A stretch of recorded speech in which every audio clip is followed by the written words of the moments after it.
Amen. Hallelujah. You right, Bazalwane? You okay, Bazalwane? Amen. Siyabonga kakhulu uNkulunkulu Bazalwane. Amen. I want us Bazalwane to continue. Ufuna sikhulume again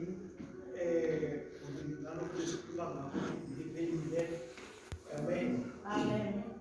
Ngiphelile Bazalwane. We read from Numbers chapter 6.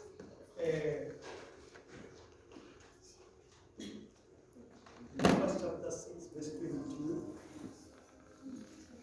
And the Lord spake unto Moses, saying, Speak unto Aaron and unto his sons, saying, On this one shall ye bless the children of Israel, saying unto them, The Lord bless thee and keep thee.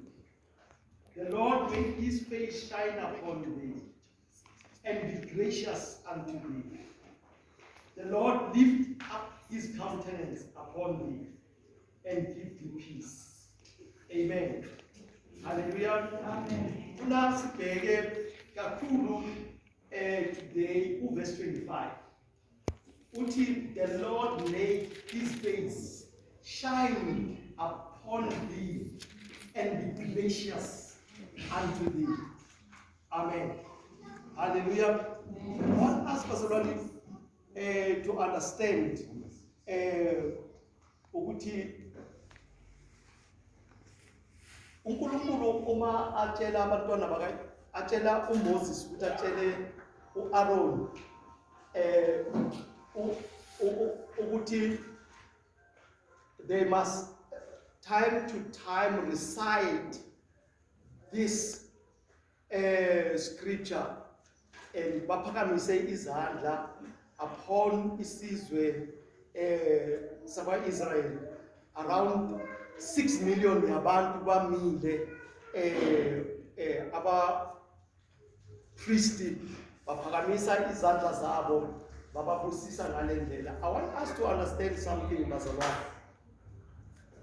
Today, according to the Bible calendar or the Hebrew calendar, today around number 6 kuzoba yi-10 inyanga kaTishri. Kuzoba yi-10 inyanga kabani kaTishri. Inyanga ye-7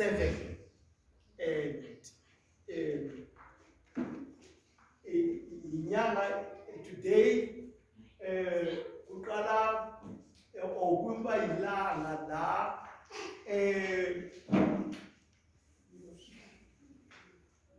uNkulunkulu walimisa ukuthi ngaleli langa umpristi omkhulu uyongena endaweni engcwele enze umnikelo. Lo mnikelo o the process azabe ayenza umpristi omkhulu endaweni engcwele. It's a very critical one, but ukuphumelela kwayo, the results yayo yayenza ukuthi ma aphuma endaweni engcwele uIsrael ahlanye yedwa. uIsrael enze njani bazalwane? Ahlanye yedwa. There are a lot of, before ayongena lapha kule ndawo engcwele kunama processes amaningi afanele awenze. Kunani bazalwane? Ama processes amaningi abapriesti fanele abawenze before ayongena, before kufika leli langa la kumiselwe khona ukuthi leli langa leli kuyongena umpristi oyi-1 endaweni engcwele kuthathwa izimbuzi ama-ram ayi-2. Amen. And then bese enye umpristi uyibamba ngezandla so. Amen. Akhulume zonke izono zakwa-Israyeli. Anzeni bazalwane, akhulume zonke izono zakwa-Israyeli.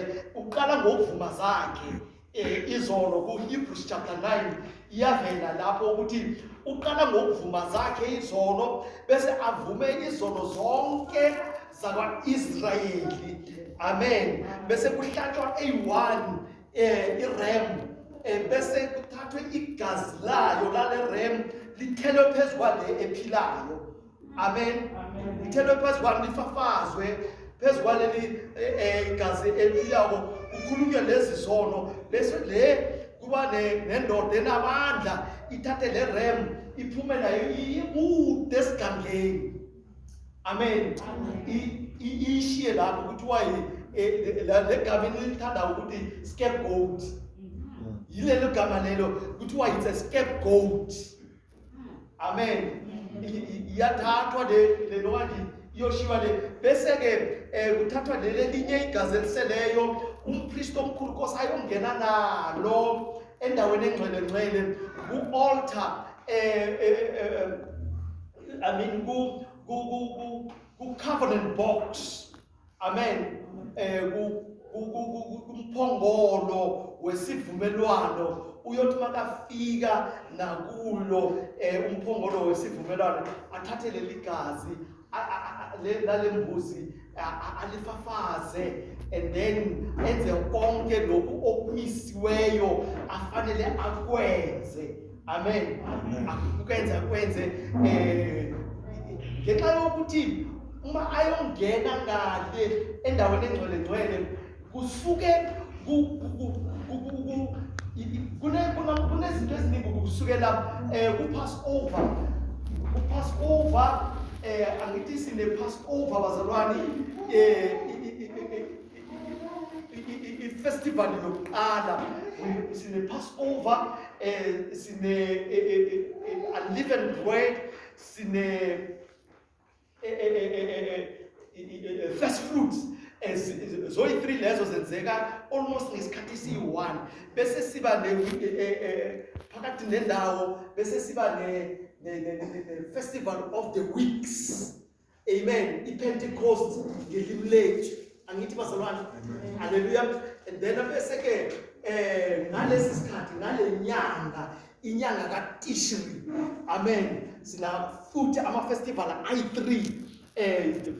I-festival yokuqala yolanga lokuqala, ngoba inyanga ye-7 it also marks the beginning of the year. It's not leyo ndaba, but then according to the Bible, the 7th month, it marks the beginning of the year.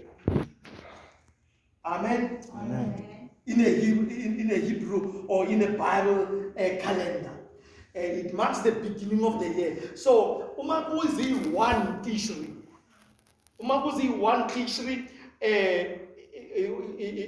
sibiza leyo nto leyo ukuthi yi-Rosh Hashanah, which means it's a new year.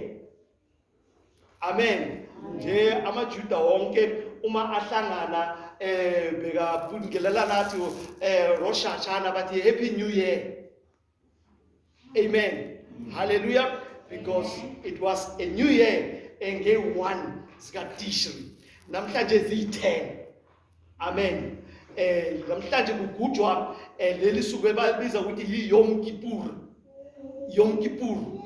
Amen. Yini bazalwane? Yom Kippur. Yom Kippur thina silazi ngokuthi it's a day of atonement. It's a day of what bazalwane? Atonement. Noma yilanga lokutolelwa kwezono. Now wonke lezinto zenziwa kwaze kwafika leli langa leli. Kwaze kwafika liphi ilanga bazalwane? Leli langa ngeyi-10. Amen. Now uma umpristi abhizi ngale ukuze kutshengekise ukuthi zonke lezi zinto ebebazenza kusukela ku-Passover ukuze kufikela namhlanje, ukuze kwenze kubonekiswe ukuthi uNkulunkulu uzamukelile ukuthi umpristi angene endaweni engcwele aphume. Uma uNkulunkulu bekangazamukelanga uzongena umpristi endaweni engcwele ngeke aphume. Yingakho fanele bambophe ngerope bese kube nemanye amachakachaka la phansi engubeni kurope yakhe. Uma asebenza ngale ngaphakathi fanele kuzwakale umsindo walama bells. Athi nketeng bayamuzwa ukuthi no uyaphila, uyahamba ngapha ngaphakathi kwendawo engcwele. Amen. Alokahamba enza wonke izimiso uNkulunkulu azimisileko ukuthi zifanele zenziwe ngapha endaweni engcwele.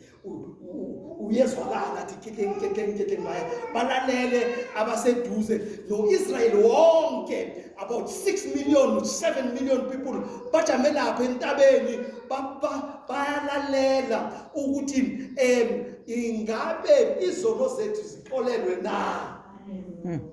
Amen. Balalele benze njani bazalwane? Balalele. So uma umpristi omkhulu aqeda kuphuma, uma aqeda enze njani bazalwane? Aphuma. Uma aphuma uIsrael wonke uyahlala ngoba uphuma kwalompristi endaweni engcwele bambona nangu uyaphuma aphila. Kusho ukuthi uNkulunkulu zonke izinto kulonyaka wonke ophelile, zonke izinto ebebazenza iminikelo, imihlatshelo, uNkulunkulu kusho ukuthi uyamukelile. That means also uNkulunkulu ubathethelele zonke izono zabo. So bayahlanya bayajabula because their sins have been forgiven. Amen. Not their sins are going to be forgiven, but because their sins have been what was already forgiven. So, bayajabula bayahlanyeke ngoba izono zabo zenze njani bazalwane? Zixolelwe.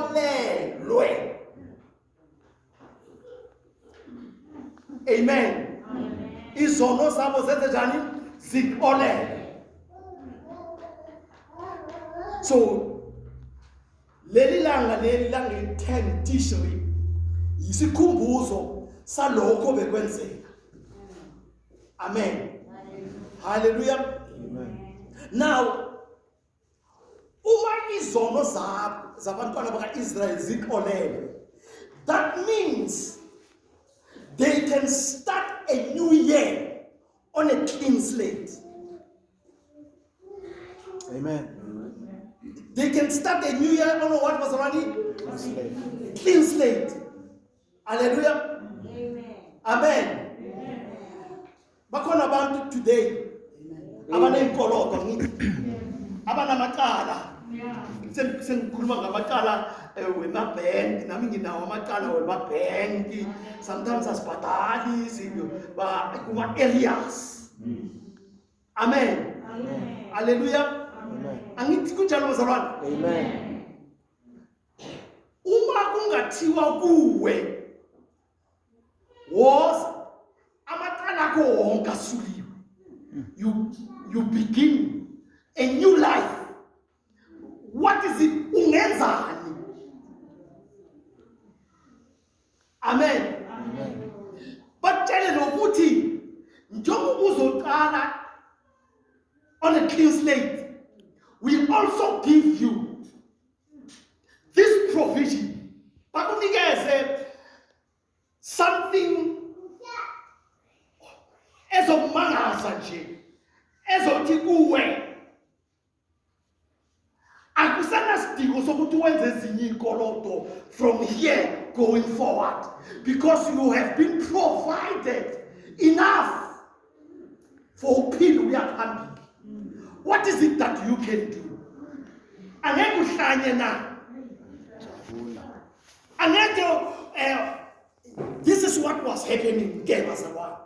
They will start a new life on a clean slate and with God's promises, they will not bahlupheke. Yingakho uNkulunkulu recorded kuDeuteronomy 28 ama blessings wokuba abantwana bakwa-Israyeli, when they have kept all our commandments nezimiso zikaNkulunkulu, uNkulunkulu uthi kibo, you will not be a tail, you shall be the head. You will not want anything, because I will be your provider. For everything that you need, it is provided. Amen. Amen. Hallelujah. Amen. Imagine the issue bazalwane is wena uma kungathiwa lokho kuwe, how would you feel? Uzosibheka kuthiwe yonke into eyiqala kuwe isuliwe. Yonke into ozoyidinga ukuya phambili, it has been provided. How would you feel? What is it that you can do? Amen. Amen. Angeke uhlanye na. Hallelujah. Amen. Now, here's what is happening bazalwane again. Last funda khona, especially la ku verse 25. Asifundeni futhi ngifuna ukuthi ni understand this context. Verse 25. The Lord made his face shine upon thee and be gracious upon thee. The Lord what bazalwane? The Lord what bazalwane? The Lord made his face shine upon thee and be gracious upon thee. Khumbulani bazalwane ngithi mina, these are the blessings. Our priests babizwa ukuthi fanele babusise isizwe sika-Israyeli. Amen. Hallelujah. Amen. They must say, the Lord's face shine upon you.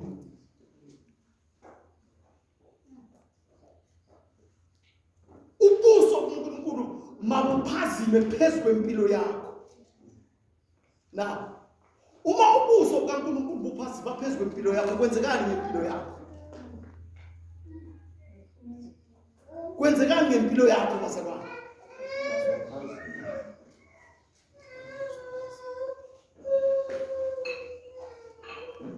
Let me say this, bazalwane.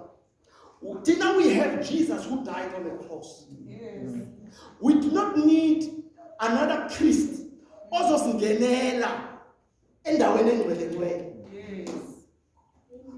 Ayofunisa phela umpriest njengoba ngisho bazalwane, uma ayongena endaweni engcwele enza, that is the final statute asenzako, and lesimiso leso sizoprova or sitesta ukuthi lezinto bebazenza kuwo wonke unyaka uziphumelele na, uNkulunkulu uzamukele na, the 1 year the Yom Kippur. It's a final test. Amen. Amen. Uma angakayamukeli uNkulunkulu yonke into bebayenza unyaka wonke, kubonakala ngokuthi umpriest angaphumi endaweni engcwele aphume afile. Kosa bamdonse ngerope. Angeke bangene nokungena bathi asisazizwa izinsimbi. Asingeneni somthatha. Ngeke bangene. Ngokulaka kukaNkulunkulu lizoba khona kwabona ngaphakathi lapha. So fanele bamdonse ngerope. And nabamdonsa ngerope nakafumela ngaphandle, angeke bamphathe nokumphatha ngoba bekaphethwe nguNkulunkulu. Angeke bamphathe nokumphatha ngezandla zabo. Kosa benze other means zokuthi bamkhona ukumthatha bayongcwaba. Bangamphathi ngoba usuka enze njani? Aphethwe nguNkulunkulu. And ulaka lukaNkulunkulu luphezu kwakhe. Wonke ozomthinta uyofa. Same time. Amen. Amen. So that is the final test. Thina bazalwane sino Jesu owafa esiphambanweni, asisafuniseli ukuthi sixolele.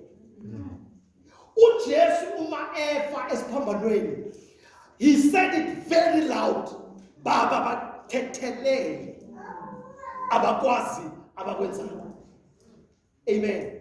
Now listen what is going to happen, Bazalwane. You see, even sometimes sishumayele wrong. Sathi uNkulunkulu uma sivuma izono zethu uzosixolela. Yeah. uNkulunkulu bazalwane akayosixolela. uNkulunkulu usixolela. Yes. Amen. Lalelani ke bazalwane. Here's what is going to happen.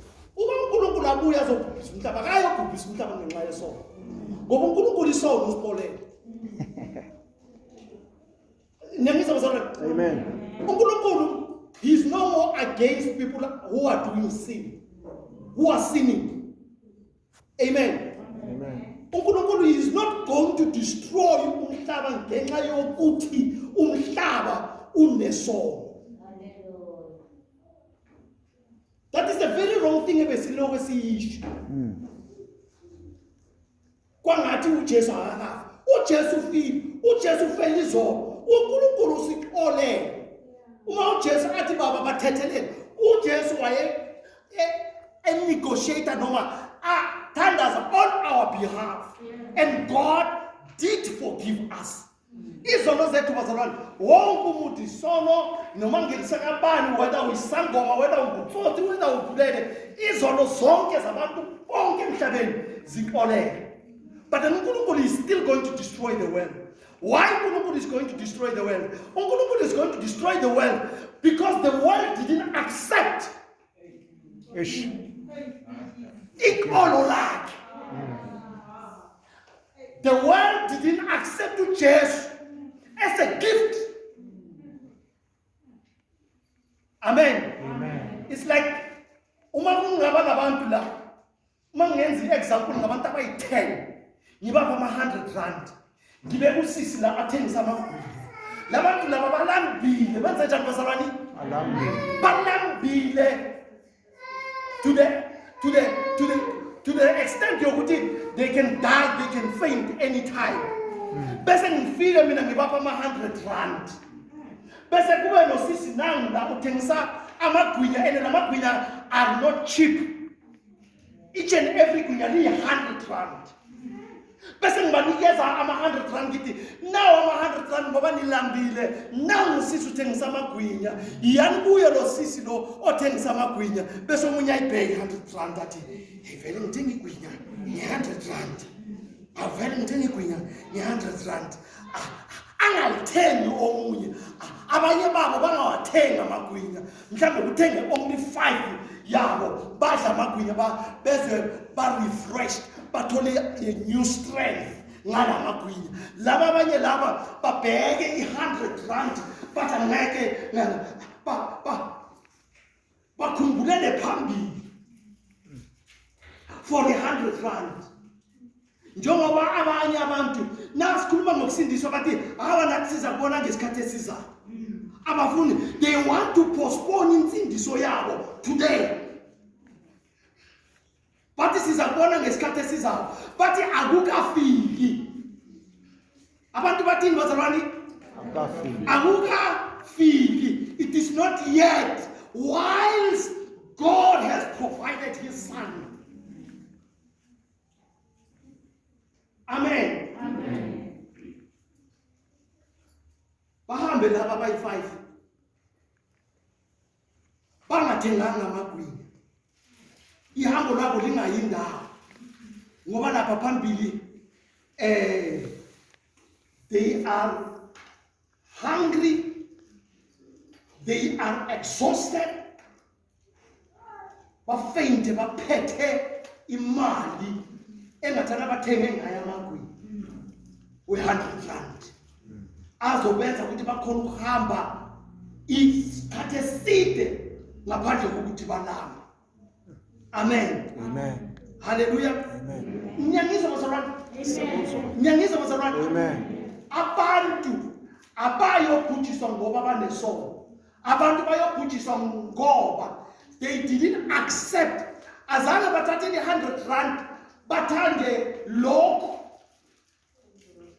efanele bathenge immediately.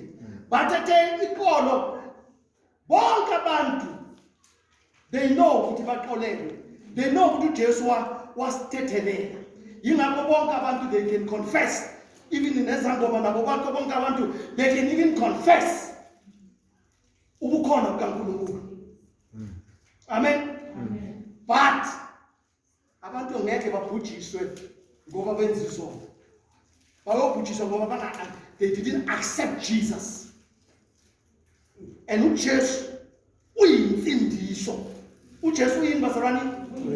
Uyinsindiso. Uyisipho sikaNkulunkulu esiyinsindiso kithi.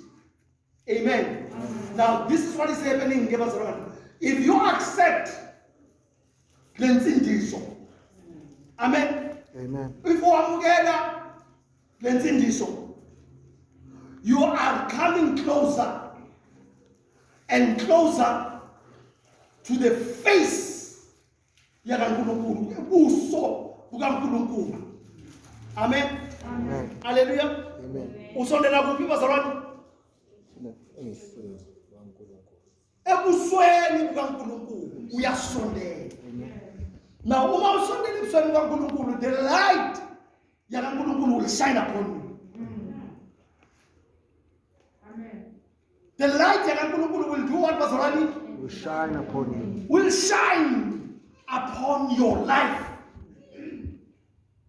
That is why, bazalwane, you do not have to struggle when ngowakho uthi before usindiswa fanele uyekele lokhu.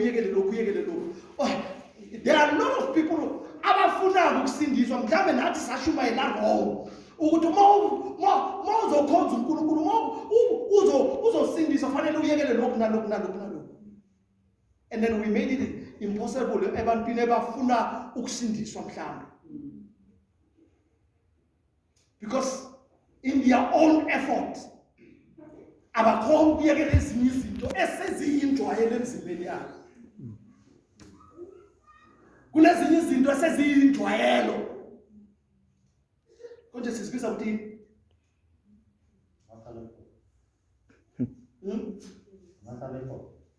amahlale khona ngesingisi ukuthi Habits. ama-habits. Ama-habits wabantu. Uma ungaya nje lapha eplaza uthola umuntu obhema kwangathi bese utshela ukuthi yazi before usindiswa fanele uye kugwayi. Kusho ukuthi uyamposha lo muntu. Shuthi kuye you are making it impossible, because nanoma yena kangaka afuna kangakanani kuye kugwayi. But because of this is a habit, it's not going to be possible kuye ngamandla akhe anymore ukuyekela igwayi. Abanye abantu baphuza utshwala kwangathi utshwala buyaphela. Amen. Uma uthi yekela utshwala before ungene esontweni yekela utshwala, abantu lo muntu lo simfake enkingeni. Amen. Hallelujah.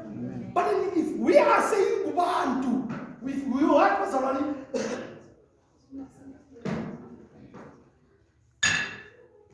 if we are saying kubantu nanoma impilo yakho seyinje, no ukuthi uNkulunkulu uxolele. Yazi ukuthi uNkulunkulu uxolele wena, all you need to do is to say Baba ngiyalamukela uxolo lwakho. Uthini wena bazalwane?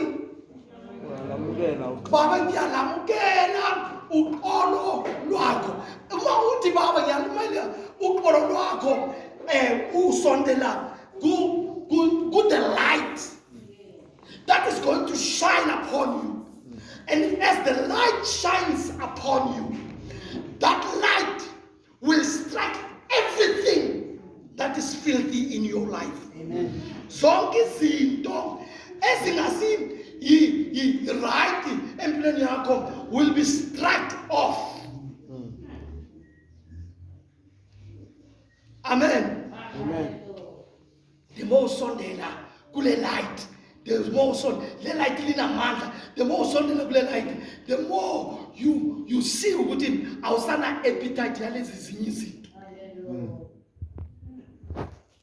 The more now uyamangala ukuthi what ngalesi sikhathi na uvuka ekseni before 8 o'clock uzithole so shaye 5 yamadro khona abantu abanjalo phela uyamangala ukuthi ayikhona ngiyavuka ekseni ngizizwe ngi-right ngingena appetite yalezinto uvuka ekseni uthandaze. The light shines upon your life. The light strikes your life. The light cleans you. And what do you mean? Yamasekolo say, iti Bible, the handwriting that was upon you. The handwriting of the devil that was upon you was blotted off. Was removed. Kunemibhalo uSatan ayibhale against us when we come to the light. That le mibhalo le ayikhona ukuba. Because the light shines upon our lives. The Lord's face is shining upon umusa wakhe. Lithi iBhayibheli and be gracious upon you. You uphila manje ngomusa. Nasithi nafane sithi siphila ngomusa. Sisho ukuthi uNkulunkulu is the Lord's light is upon our lives. Yes. It's shining upon our lives. Aspiring ngamandla ethu. Amen. Abanye bathi hayi bayajabula abazalwane ngoba bona isono asenze isono ngoba sinamandla okungenza isono. Asenze isono ngoba ngubuza kaNkulunkulu esihamba kuyo. He's guiding us. He's making us ukuthi isono singasabi a filthy. We are not sin-orientated anymore, but then we are this light-orientated. Every time you see Musa, every time you see a light, shining upon us. That is why in John chapter 1, the light came to this world, but the world didn't comprehend it because of the sin.